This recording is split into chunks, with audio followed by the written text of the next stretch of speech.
Oke, selamat siang teman-teman. Siang, Mas. Siap. Yang Mas, Kesempatan kali ini kalian akan mempresentasikan seni arsitektur. Waktu dan tempat dipersilahkan. Oke, silakan. oke, saya yang mulai. Saya Muhammad Afdal Maulana Daulay dari kelompok seni arsitektur akan mempresentasikan seni arsitektur pada tugas mata kuliah apresiasi kesenian.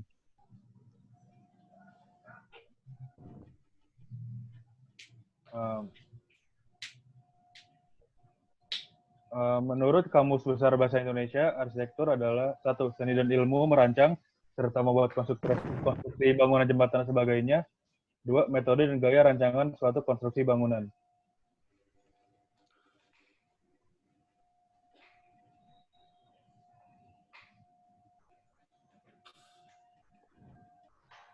Pada seni arsitektur, etimologi. Asal kata arsitektur dalam bahasa Indonesia diserap dari bahasa Latin yaitu arsitektura, yang secara harfiah artinya bangunan utama.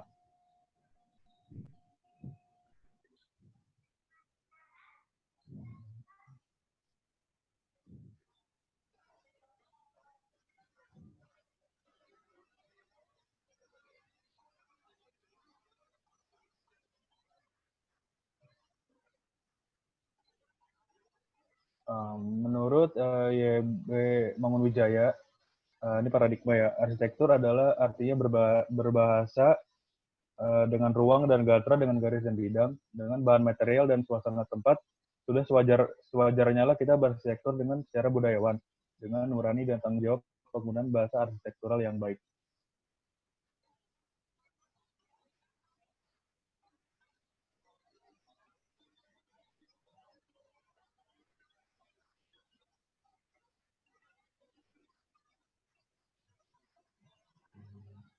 Paradigma yang kedua, menurut Jauhari Sumintarja, arsitektur diartikan karya manusia dan bermanfaat pula bagi manusia itu sendiri. Manfaat tersebut terdiri dari manfaat untuk badan dan jiwa. Manfaat arsitektur untuk badan adalah memberi perlindungan diri bagi badan. Sementara itu, manfaat arsitektur untuk jiwa adalah memberikan ketenangan, kesejukan, kenyamanan, dan sebagainya.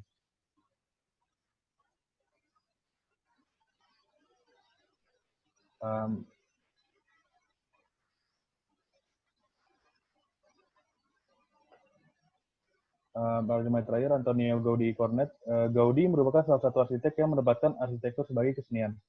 Melihat dari analisis dari karya-karyanya, untuk Gaudí, warna merupakan cahaya dan meskipun ia menggunakan warna dasar atau warna-warni monokromatik, emas atau perak, aspek dan tekanan sama pentingnya dengan kualitas dan tekanan cat.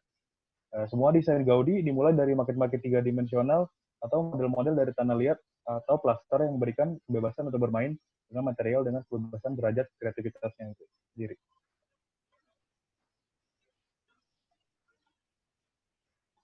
Oke, di sini ada tipologi arsitektur.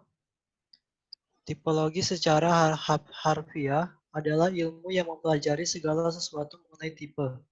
Tipe digunakan sebagai sesuatu yang mempunyai wujud atau gambaran, tetapi ada juga yang digunakan hanya sebagai hayalan. Arsitektur di sekitar kita sangat beraneka ragam.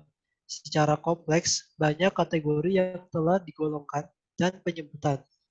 Bisa kita lihat dan rasakan macam-macam jenis atau tipe model bangunan rumah, gedung, universitas atau sekolah, rumah makan, bandara, gelanggang olahraga, dan banyak model lain-lain.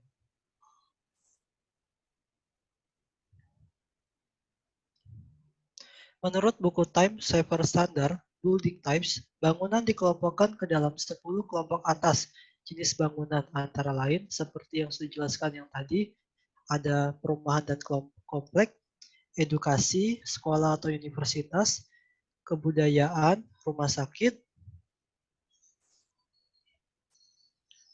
ada bangunan keagamaan, religius, bangunan pemerintahan, bangunan komersil, bangunan transportasi yang meliputi bandara, pelabuhan, terminal, ada pabrik, dan ada tempat komersil.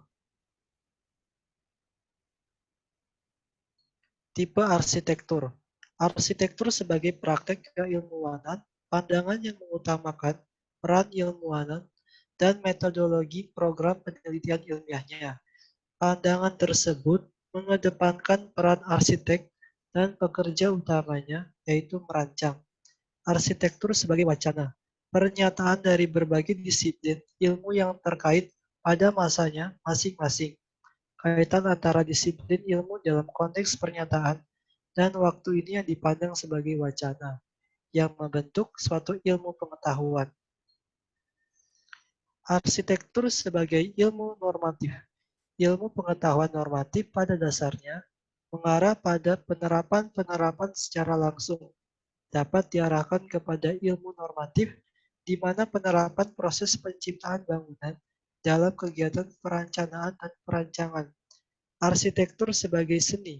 Pada awal akhirnya, arsitektur modern terbentuk jurang pemisah antara metode ilmu pengetahuan dan kreasi bebas daripada artis. Arsitektur sebagai fenomenologi. Fenomenologi telah menekankan pentingnya setempat yang ditegaskan memiliki peran yang sangat penting dalam mengartikan suatu gubahan.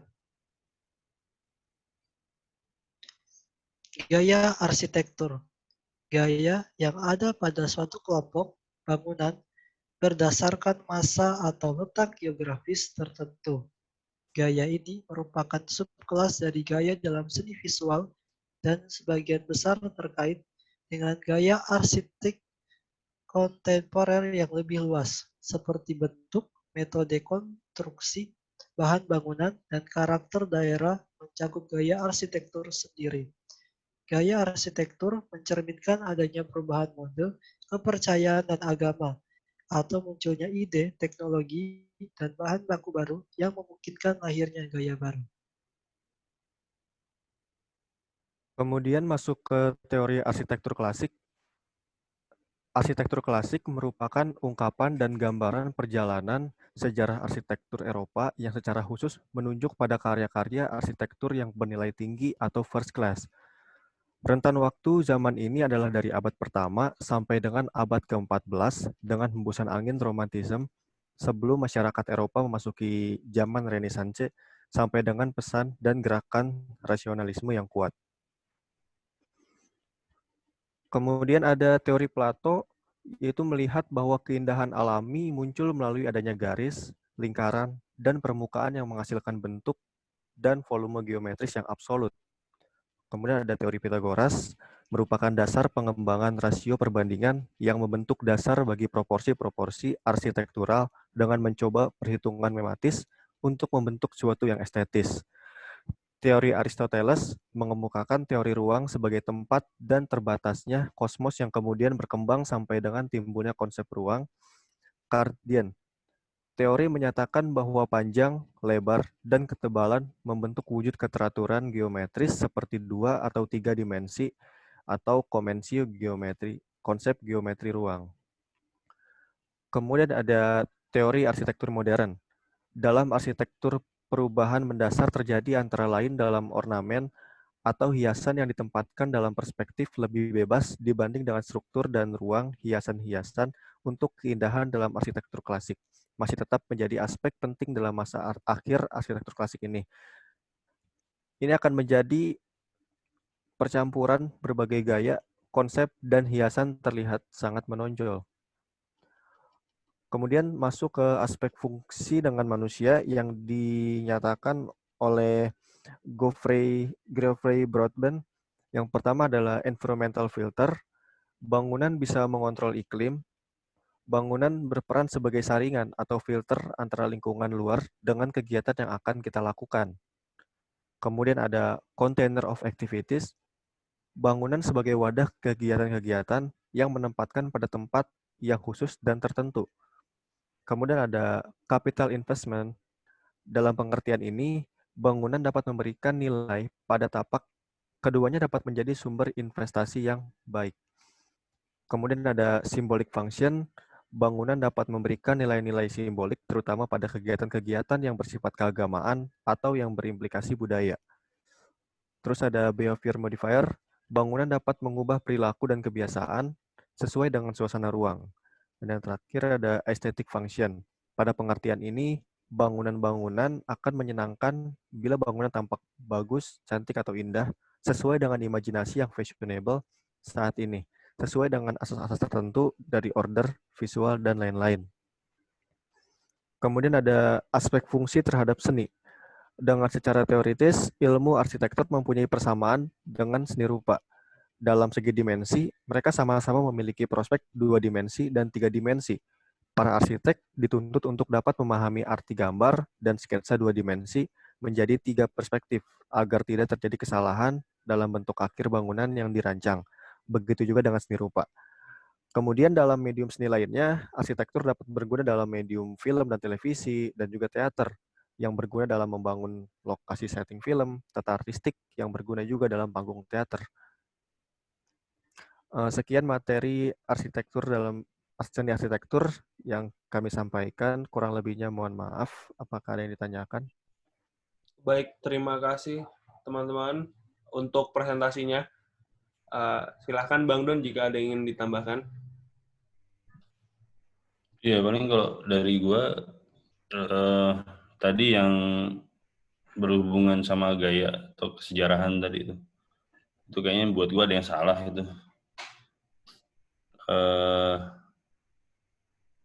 Jadi kalau lo lihat, kalau bisa dibuka lagi coba.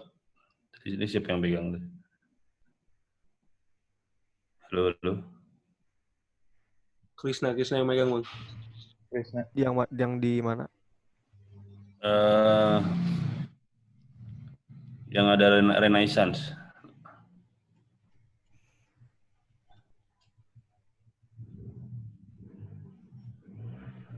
Nah, ini dia. Ini. Iya, Plato, Pythagoras sama Aristoteles itu bukan Renaissance itu, guys. Jadi kalau lo bilang Renaissance itu berawalnya itu di abad 14 benar. Di abad pertengahan. Tapi Plato, Pythagoras, Aristoteles itu ada sebelum mereka, jauh sebelum mereka, 14 abad sebelumnya itu. Bahkan Plato, Aristoteles itu seingat gue cuma berapa puluh tahun atau berapa ratus tahun sebelum Masehi sebenarnya. Gitu. Jadi hitungannya sekitar 1 abad sebelum Masehi itu yang. Jadi nanti tolong dicek lagi nih teorinya. Oke, kalau secara keseluruhan sih sebenarnya udah cukup sih gue. Paling mungkin nanti di makalahnya lebih ditebelin lagi lah kalau terutama ngomongin contoh-contoh kayak misalnya tadi masalah. Sebenarnya gue tadinya berharap tuh misalnya ngomongin tentang wadah itu lo coba jelasin wadah itu seperti apa, aktivitas itu seperti apa. Nah, sehingga kan bisa dihubungkan antara wujud tadi apa sih yang pertama yang di awal-awal ada 10 jenis bangunan tadi dengan fungsinya. Jadi misalnya kayak bangunan kebudayaan misalnya tadi kan ada kalau nggak salah ya, yang di awal tadi jenis yang 10 tadi. Nah, bangunan kebudayaan itu hubungannya sama sama wadah aktivitas tuh gimana? Gitu misalnya. Terus kalau edukasional jelas, ya kan, maksudnya edukasi, residen atau perumahan, rumah sakit. Nah, cuman misalnya kayak bangunan kebudayaan, tempat rekreasi itu hubungan sama dengan wadah ada aktivitas ataupun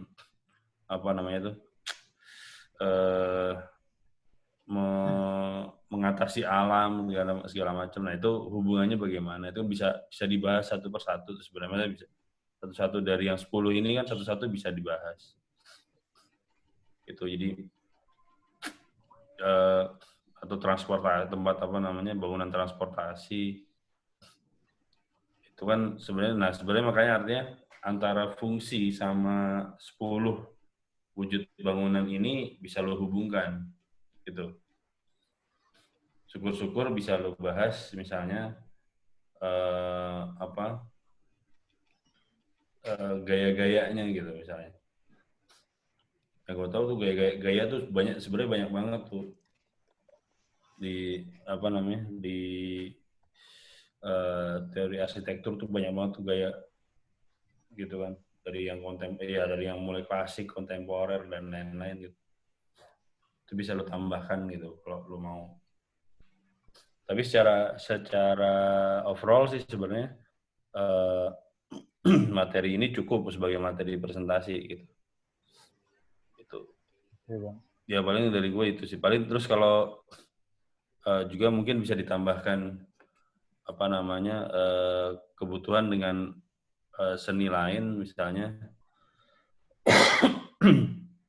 Kayak misalnya dari arsitektur ini yang sudah pasti digunakan adalah aspek konstruksinya kan gitu. Walaupun konstruksi itu maksudnya ke teknik sipil lah ya, tapi yang berkaitan dengan seni kan si arsitektur ini gitu maksudnya. Jadi konstruksi dari bangunan-bangunan ini yang kemudian bisa pertama setidaknya bisa lo kaitkan dengan seni lain, misalnya terutama seni pertunjukan. Seni pertunjukan misalnya kayak bangunan, ya contoh lah kalau ini teater besar, teater Jakarta. Ya kalau nggak ada arsitektur nggak mungkin wujudnya jadi begitu. Iya kan? Nah kenapa juga arsitektur kemudian kayak sahabat tadi Godi tadi itu dia menarik ke seni karena apa? Karena ya kalau cuma sekedar fungsi bangunan sebagai wadah aktivitas lah tanahnya buat kontainer doang gitu, ya kan udah bisa aja kotak gitu, ya kan? Model kayak bangunan apa sih itu kalau yang kotak doang, maksudnya yang kubus doang gitu selesai kan? Nggak perlu aneh-aneh kayak kayak iya, maksudnya kayak teater Jakarta, gedung kesenian Jakarta. Gedung kesenian Jakarta kan gayanya gaya Romawi itu, ya, misalnya gitu.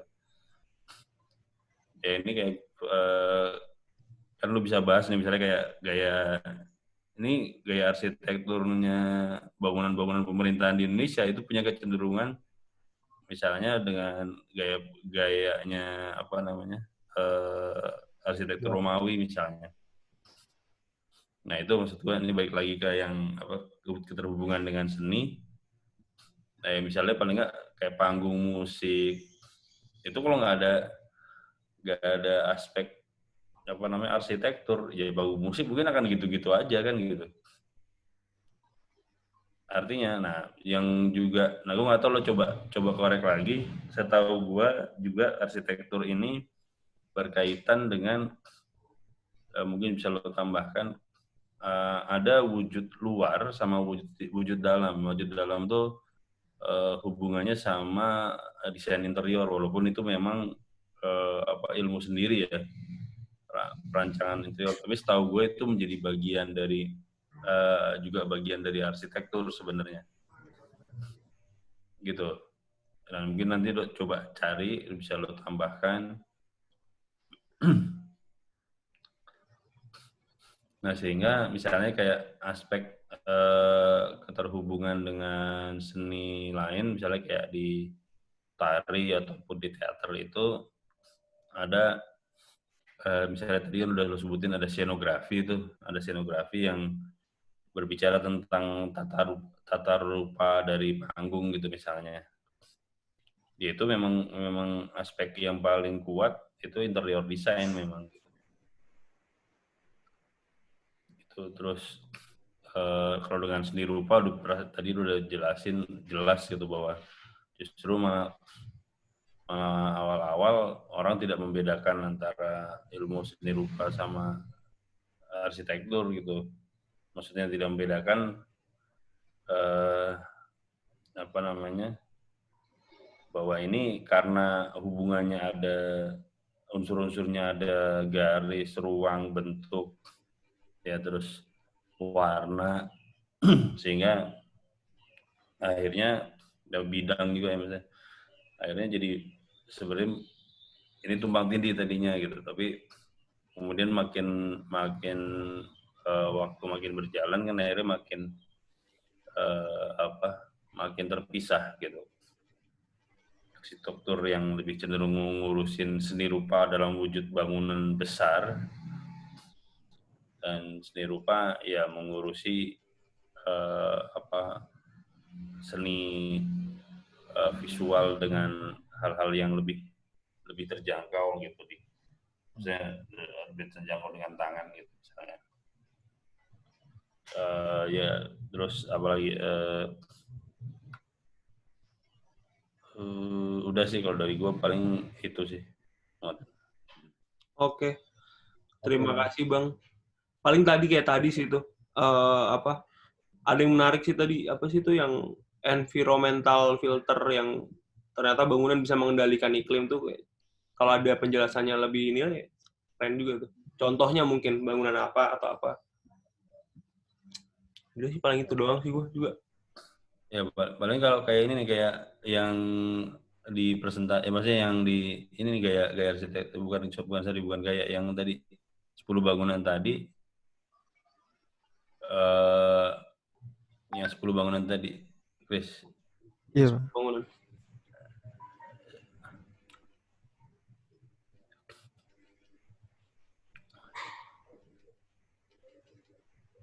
Nah, yang 10 bangunan tadi itu sebenarnya bisa lo coba jelaskan sedikit, ada penjelasannya sedikit satu persatu.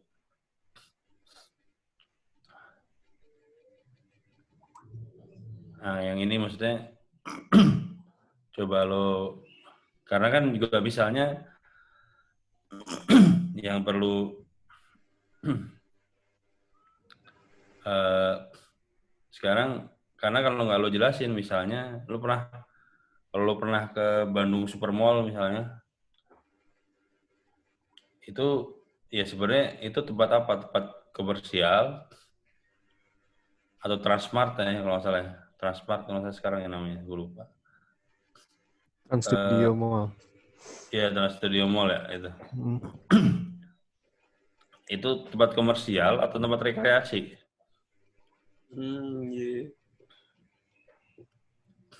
Artinya maksudnya akhirnya kan dengan ini yang dasarnya ini gitu, terus nanti kemudian lokasi penjelasan bahwa ada bagian-bagian dari 10 bangunan ini kemudian disatukan fungsinya.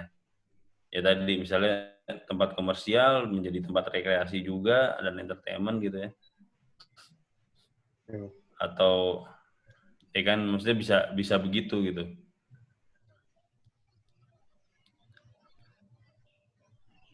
Jadi ya kayak perumahan sebelahnya, misalnya perumahan ya kayak ini deh, tempat yang pertama kan tadi buat residence ya.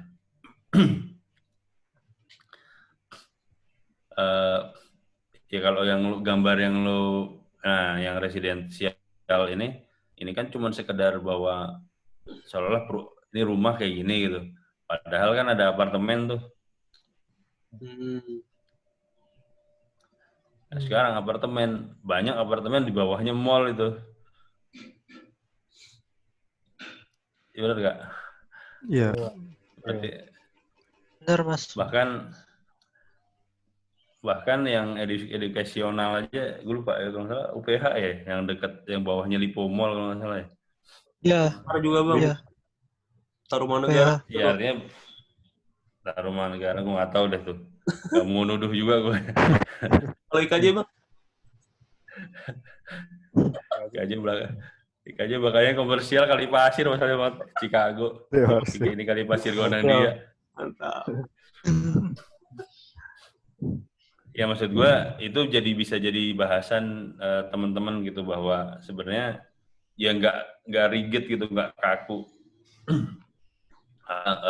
Kawasan itu hanya satu kawasan belaka gitu, nggak juga gitu. Ternyata kan sekarang dengan dengan perkembangan sosial gitu, dengan perubahan sosial masyarakat, akhirnya ada yang disatukan gitu, kayak tadi misalnya UPH dengan Lipo Mall di tempat komersial misalnya, terus tadi apa namanya Transmart Studio Mall ya, itu yang kemudian antara tempat komersial digabung dengan tempat rekreasi misalnya, kayak gitu-gitulah misalnya. Bahkan sebenarnya ini tempat-tempat kebudayaan kan sekarang banyak tuh yang bukan banyak, masih ada yang kemudian disatukan supaya apa ya, supaya menarik pengunjung juga gitu. Karena tempat-tempat budaya kan kadang-kadang kayak museum, kayak rumah-rumah budaya itu kan dianggap membosankan gitu. Kayak gitulah. Ya kalau gue kayaknya itu deh misalnya yang mungkin bisa ditambahin dari teman-teman nanti buat makalahnya. Siap, Mas. Oke. Itu aja Siap, Mas. dari gue. Kalau gitu terima kasih teman-teman sudah melakukan presentasi dengan baik. Nanti Sebelumnya sekali lagi sorry teman-teman ya, tadi gue agak kurang enak badan jadi Nggak apa-apa, Bang. Gak apa-apa, Mas. Sehat selalu, Bang. Halo. Ya sehat-sehat juga teman-teman. Ya dan ntar nih kalau lupa revisinya apa aja ntar bisa dilihat di Google Classroom. Oke. Ya, Mas. Siap, Mas. Terus untuk revisi nanti yang kalau makalah nanti dikumpul di Classroom, kalau yang revisi apa ini Bang? Namanya Bang? Presentasi ya? Presentasi. Nah, itu bisa kirim di email. Itu sebaiknya diperbaikin, di-upload sendiri di ini apa kirim ke email aja Bang ya? Email aja loh yang upload. Biar bisa Oke deh kalau gitu. Ya udah kalau gitu terima kasih teman-teman. Selamat berpuasa, selamat beristirahat. Oke, terima kasih. Ya, Mas. Terima kasih, Mas. Terima kasih, Mas. Sip.